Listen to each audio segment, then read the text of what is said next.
Okay, so this week we are going to be starting into color. So I thought I'd start us off with a limited palette. Um, and this is really similar to the colors that you used with your color wheel that we did the first week. So we have, you can either use like lemon yellow, a cadmium yellow. Those are two pretty common brighter yellows. For red, you can use alizarin crimson, which is what I have here, or a cadmium red. Ultramarine blue is a pretty standard, just royal blue that mixes well with a lot of colors. Then I also added a light and a dark, so I have my titanium white and burnt umber.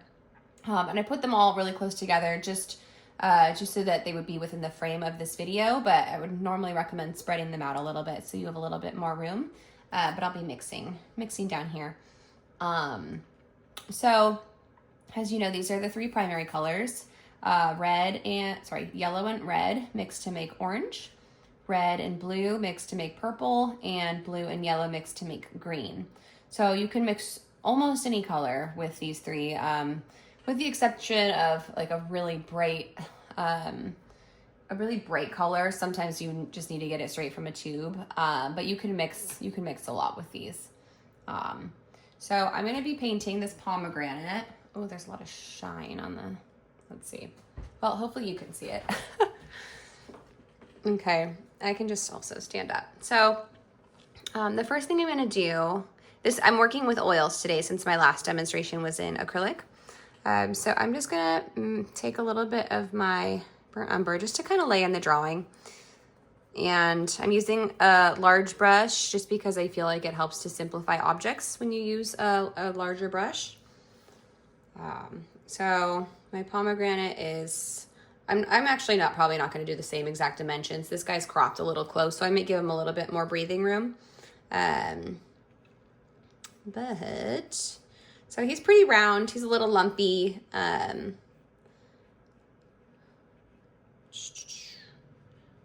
Just looking like which part of the pomegranate sticks out furthest, right in the middle.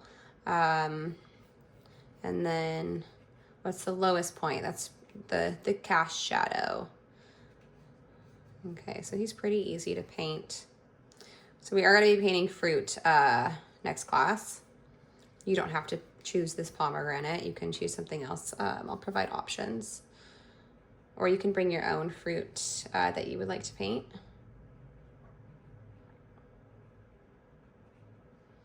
Okay. There's where the little stem was.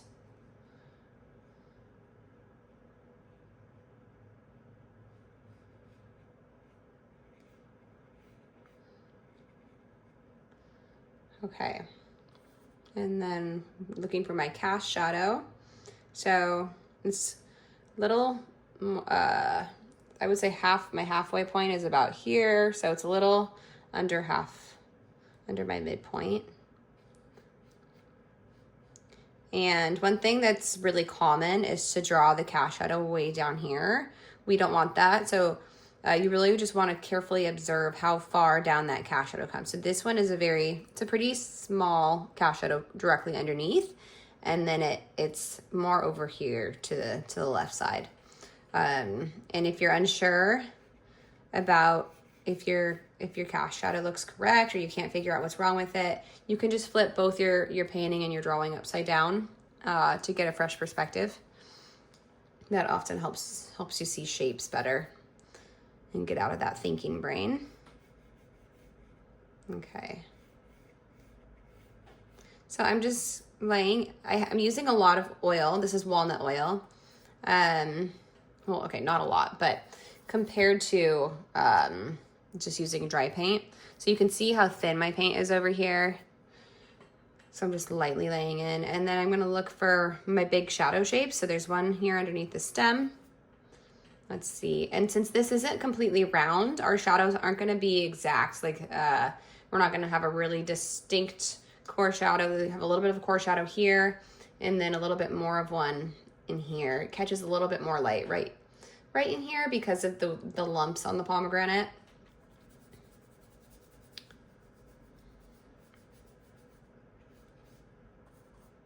So just sort of laying in those big basic shadow shapes. This guy's somewhat easy because there's not a whole lot going on. Okay, and I'm not putting a lot of paint and a lot of medium down. I just have a little bit on my brush, a little bit of medium with a little bit of paint, so that it's not, so that it won't really blend in with the colors when we start to lay them in.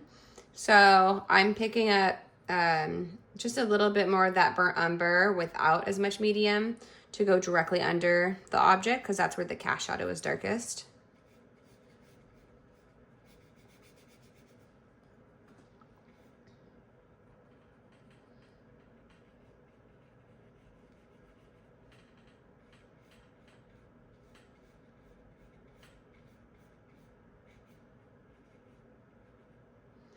Okay, so you can do this a number of ways. You could let this dry and then come back in. Sometimes especially if you're working with lighter objects, you don't really want to have a lot of dark wet paint underneath, but this it's pretty dark anyways, and I think it should be totally fine to keep going. So alla prima painting is when you do everything at once.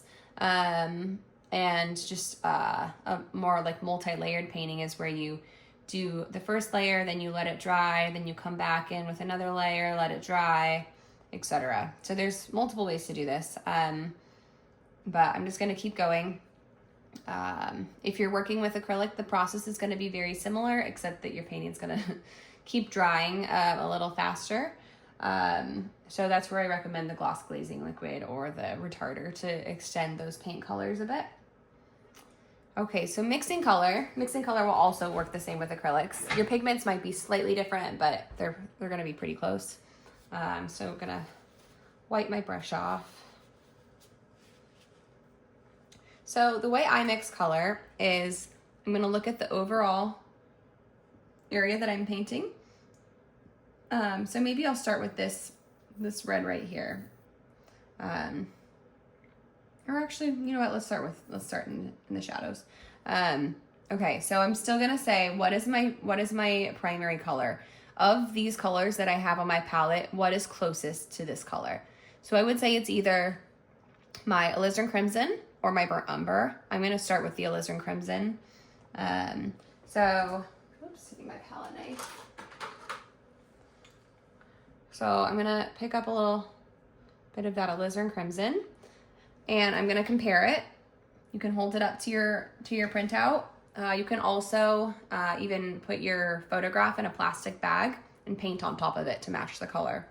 So I'm gonna ask myself now, is this color on the reference photo lighter or darker than the color that I have on my palette knife? And is it warmer or cooler? Meaning, does it tend more like cool colors are more green, blue, and purple, and then warmer colors are red, orange, and yellow. So is it cooler or warmer than I have? Is it darker or lighter? It's definitely a little bit darker. And I would say it's a little bit more brown. So I can even maybe not use that much paint. Okay, so I'm gonna add a little bit of burnt umber, since it's a little bit more brown than I had it. Another way to desaturate or darken a color is to add something's complement. So the complement of red would be green, so I could also mix a yellow and a blue to make green and just add a little bit of that to this color. Let's see, I might actually have to do that to desaturate it a little bit, because this is still pretty, it's very dark.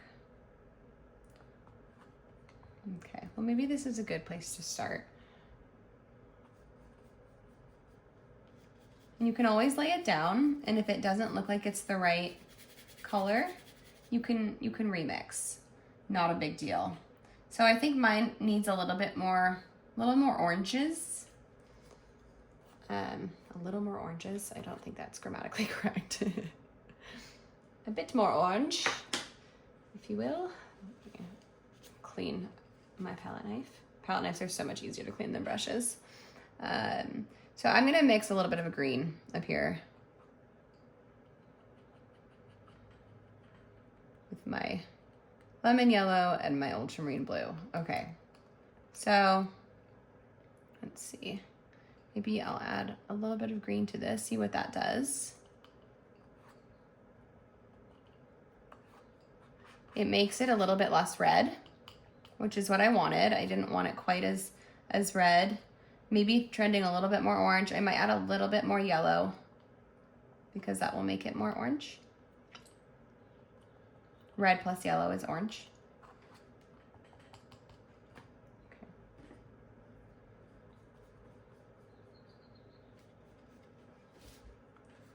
So this process might seem complicated, but essentially all you're doing is taking the color that looks the most, looks the closest to the object that you're gonna paint, and then say, do I need to go lighter or darker? And what color on my palette can shift that value lighter or darker? So it would have been if I wanted to go darker, it would be the blue or the brown. I chose the brown because I didn't want it to be too cool. And then I also decided that it needed to be a little bit less saturated, and when you desaturate a color, you want to add the complement or the color opposite the color wheel. So since green is opposite the color wheel of red, that's why I added just a little bit. And we practiced that on our color wheels that first week. So if you have trouble remembering, you can always just reference that.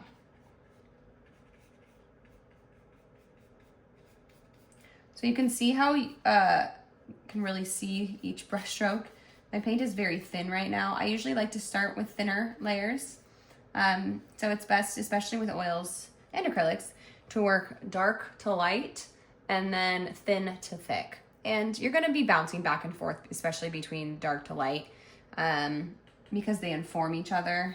So after I lay in these basic darks, I'm gonna come in and add these mid values and my light, and then I might have to come back and fix the darks depending on how that changes when I add in those light values.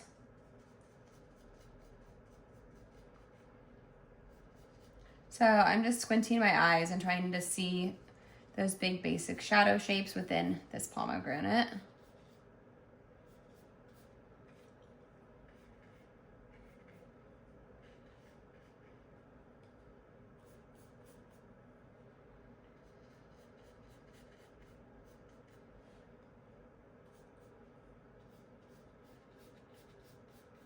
So I'm just starting with all of it one color. Not worried about adding in that bounce light yet, or adding those warms. Just starting with the big basic shapes. Okay, and it's a little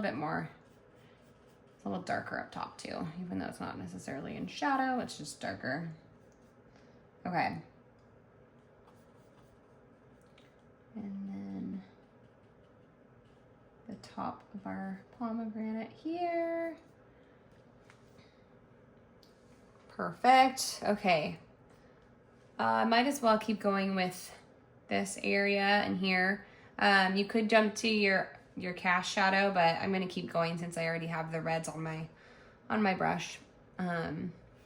So still gonna wipe it though, so we get somewhat of a clean slate. You can pick up an entirely new brush if that works better for you, so that the lights don't get tainted. I just like to wipe off my brush unless I'm going for a really light pure color, but that's probably frowned upon by a lot of other instructors. So now I'm gonna mix this color, this mid-value color, and I think I could probably push this area a little darker, but first I'm gonna add this. So once again, what is the color that is closest to this color on my palette? I'm gonna go with the red again. So let's see, oh, I have some plain red right here too. Okay, so now I'm gonna ask myself, is this color, this mid-value color, or halftones if you will, is that lighter or darker than this? so it's lighter. So to get something lighter, I would either add yellow or white, right? Because those are the only two things that are lighter on my palette. I do think that my colors here are a little bit more orange than this red. So to get orange, I'm gonna add a little bit of yellow.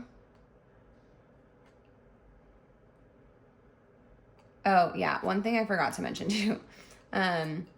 Yellow is a much weaker color than red. Red is super overpowering. So I would just take a little bit of your red and mix it with yellow. And you'll be able to get a nice orange much more quickly. It's not quite that color though.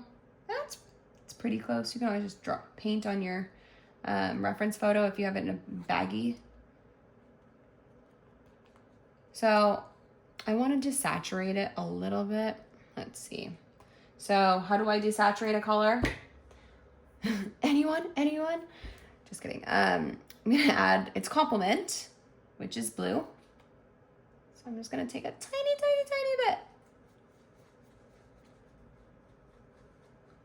And you can see that really brings that brightness down. Maybe just add a touch more of that red.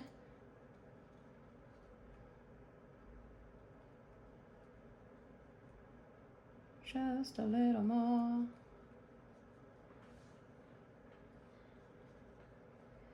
Okay. Just a little bit of medium. I'm not adding a lot of medium so that my paint is thick enough, because medium really does tend to thin down the paint. So I'm putting it on here. Does it need to be any lighter? I could add just a touch of white. I don't know if I even need it.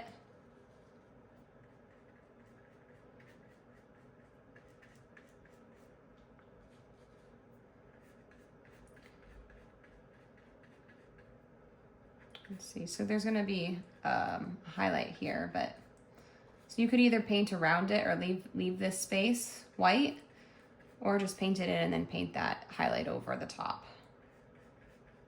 So I'm gonna demonstrate the latter since I already painted over it.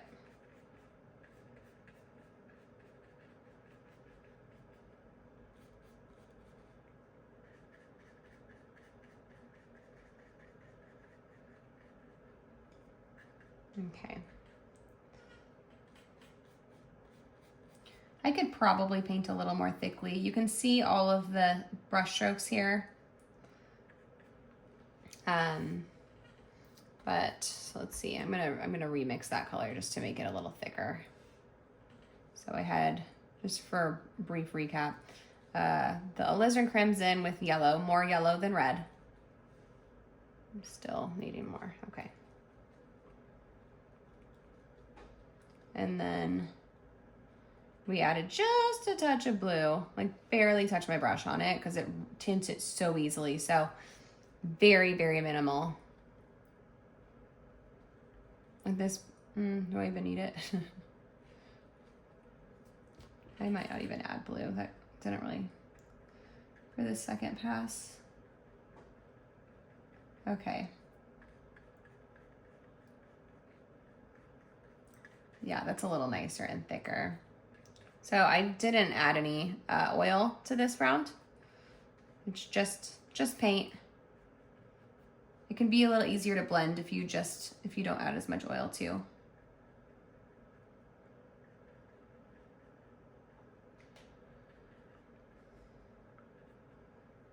Okay. So I'm looking, where does that light come into the darker parts of the pomegranate? And some of these are just like darker colors or on the pomegranate itself. They're not even necessarily shadows.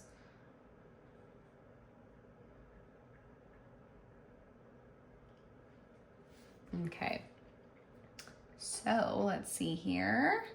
So now this, I think this value is pretty accurate, but I do need to make the darks a little bit darker. So I'm gonna go ahead and add a little bit more of that. Let's see, but you can also see a little bit of the light values popping through. So while I have this on my brush, I'm just gonna kind of touch down. really not even worried about blending too much with this because the values are so similar. You don't have to do a lot of blending, but you don't want hard edges either. So if to blend, just kind of move your brush in little strokes back and forth and move it in different directions. It doesn't have to all be super tight and uniform. I think it's better if it's a little bit more, if you move your brush in a little bit more of a chaotic fashion. Okay, now I'm gonna pick up some of this dark that I mixed last time. So I usually leave that pile on my, I mix enough so that I have a pile to come back to if I need to add more of a color. There's part of that core shadow.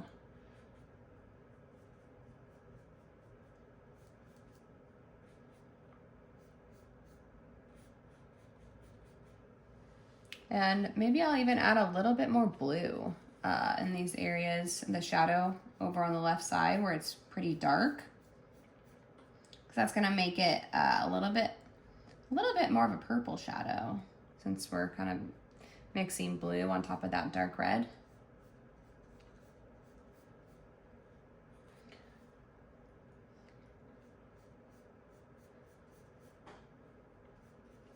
So if you need help mixing colors too, you can always reference your color wheel.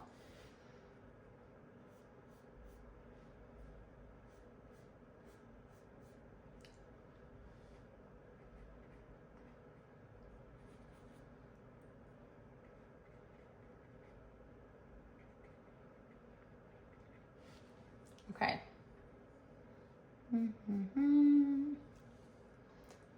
Now, let's see, before I come in and add my highlights, since I have a lot of dark on my brush, I honestly just work strategically a lot of times. Like, what do I already have on my brush? Especially with oil, since it's really hard to clean them. So this shadow color, I'd say what's the closest color? It's probably say blue. But I also want it to kind of look like a cohesive painting with the rest of my pomegranate. So I'm actually going to add a little bit of this pomegranate color into my blue, just so that it doesn't look like a completely separate piece of the painting. It just helps to move your eye around the canvas a little more. So as we know from last week, the cast shadow is darkest right underneath the object.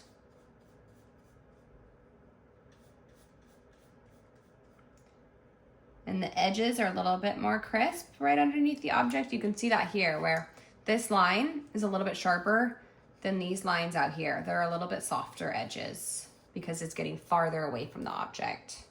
So we really want to incorporate that. It makes our paintings look more realistic.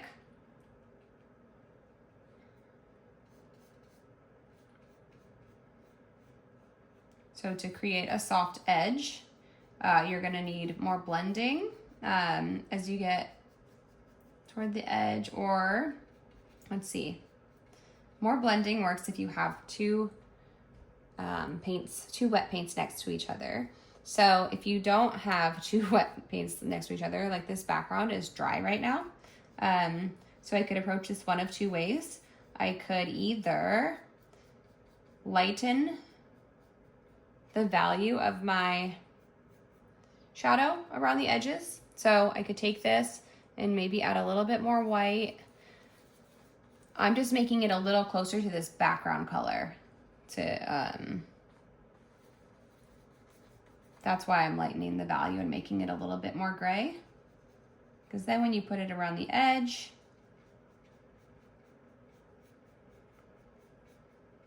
it softens a little bit and it breaks. It's not quite as stark of a contrast between this shadow and your background. In my background, this gray tone is done in acrylic, by the way, because you can, I know I've mentioned it before, but you can do oil paint on top of acrylic, but you cannot do acrylic on top of oil paint.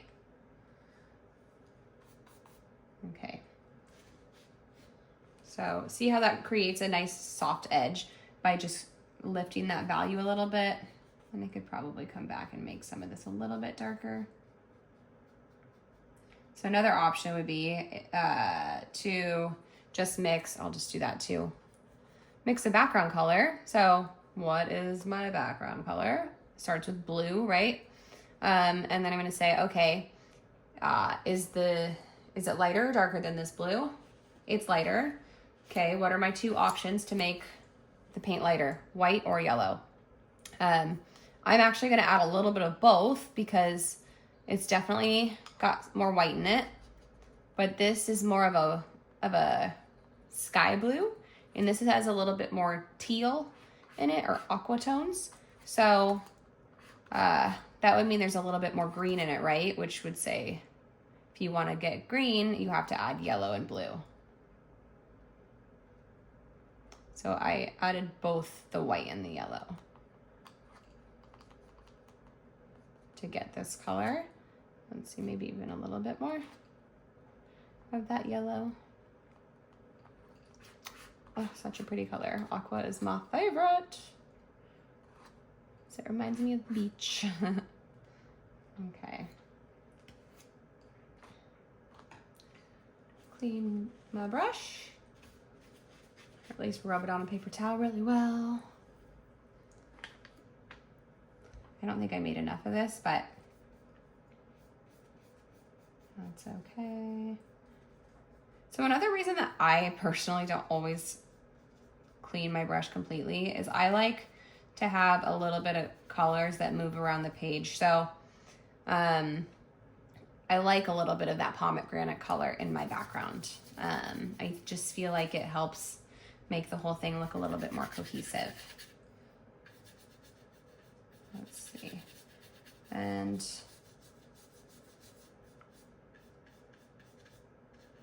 so laying in this background color around my object. And now since I'm gonna shift that background from the light gray to the blue, I'm just painting a little closer to that shadow edge. Okay. Also in areas where it's a little bit lighter, I can see there's a stripe that's a little bit lighter. I can just take a little bit of white paint and come in here and blend it in. Just moving my brush in different directions. I don't have much medium on my brush, so it's blending a lot more easily because it's primarily paint.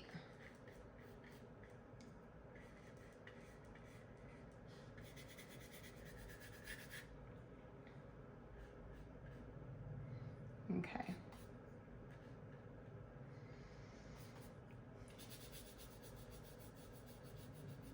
So I would continue around the edge.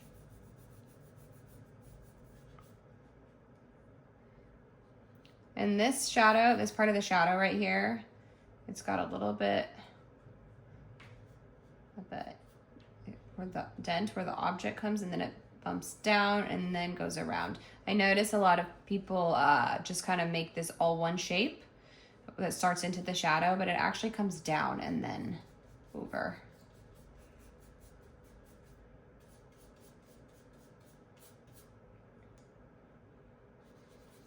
Okay.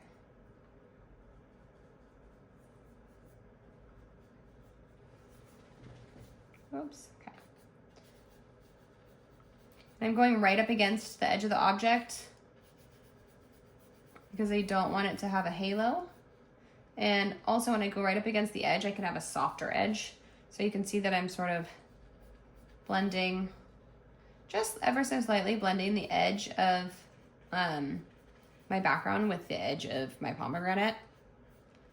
And while it is true that the outer contour of an object generally has the hardest edge, if something is rounded and we soften it, it's a little bit softer around the edges to make it look like that form is turning.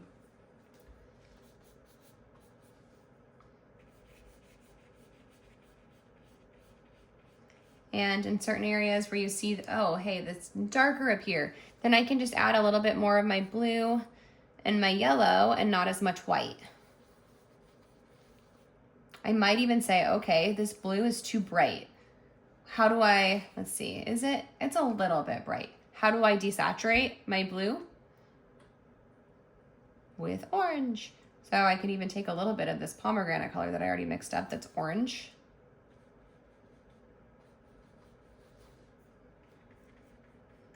And that's much closer adding that color. Oops.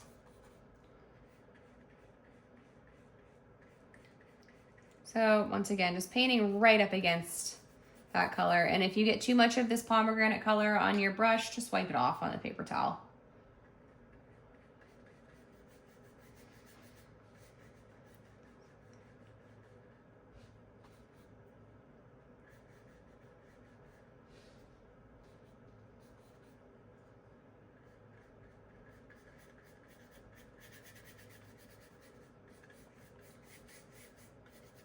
I'm going to do another demo in class, but I figured it would be good to have one at home to watch beforehand. Let's see. Okay.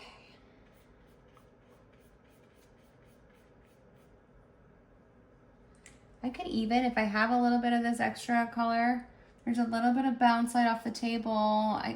It's kind of fun to just add some of the background color into your object too. It just brings them together.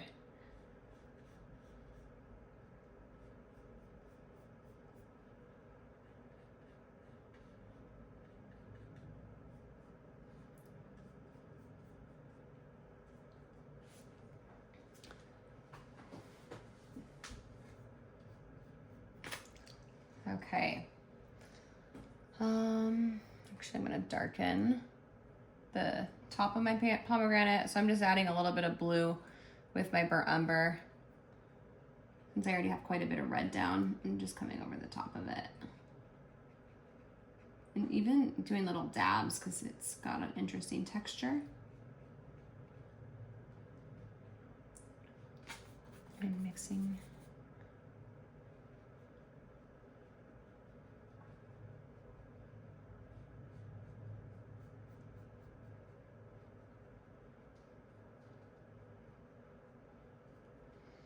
So once again, I'm just varying the direction of my brush as well.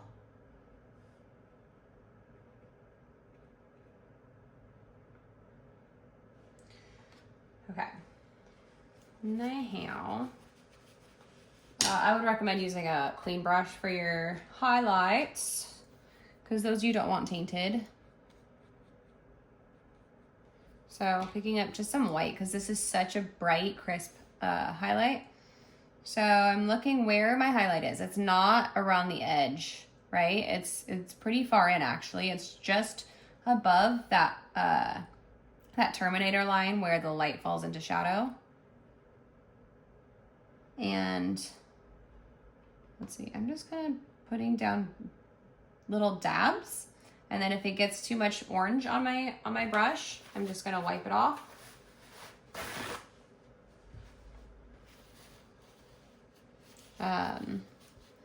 And let's see. Yeah, actually, so you can kind of see where it's lighter, brighter white in the middle. And then as we get farther away from that middle of the light source, it gets a little bit, or sorry, not light source, light reflection. It gets a little bit more diffused. So I'm even gonna take my brush that doesn't have, I didn't pick up more paint. I just kind of wiped it. I'm gonna just do little dabs around it. So it has a little bit of white, but not too much. So I'm just blending it in with the orange that's around, just to sort of make that shiny look, and it makes it look more like a gradual highlight to add that little bit of white. And you can, if you get too much paint, you can just wipe it. So just sort of dabbing, because you can see even here, it looks sort of like little dabs. So it just depends on the object that you're painting. Every highlight looks different. If it's a sleeker, shinier surface, it'll tend to be a brighter highlight. If it's, if you're painting like velvet or something like that, something that's a little softer of a texture, the highlight's not gonna be quite as bright and the edges aren't gonna be quite as hard. So I'm picking up a little more white paint. I'm not even using medium for this. And I'm just looking, it almost looks like there's rows of highlights. So just kind of dabbing my brush down, doing little marks next to each other and moving my brush one way or another.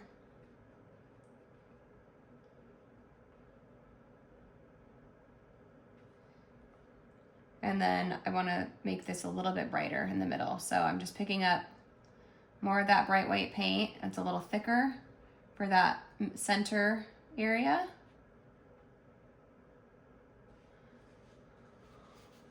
And there's a little area over here. Okay. I'd say that's pretty close for the highlight. And then I also noticed there's some little, I'm bringing back my other brush since it has the dark on it. There's some little beauty marks on our pomegranate. So just kind of incorporating those because nature is not perfect. It's perfectly imperfect. Okay. Just adding a few of those little guys. And that's about it. I think the only thing, whoops. I'm gonna bring this shadow up right against the pomegranate so it doesn't look like there's a break in between the two.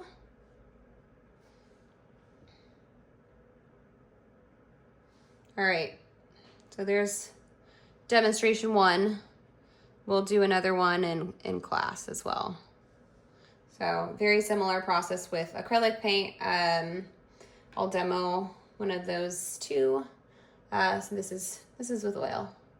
I could even, oh, now that I'm seeing it, there's a little bit of a highlight right here around the stem.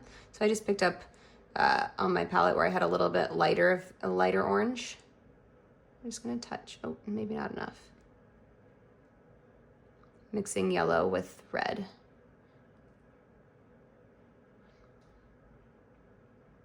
Could be brighter, but just to kind of capture that little bit of highlight. I need to get more yellow on my palette. Okay. There we go.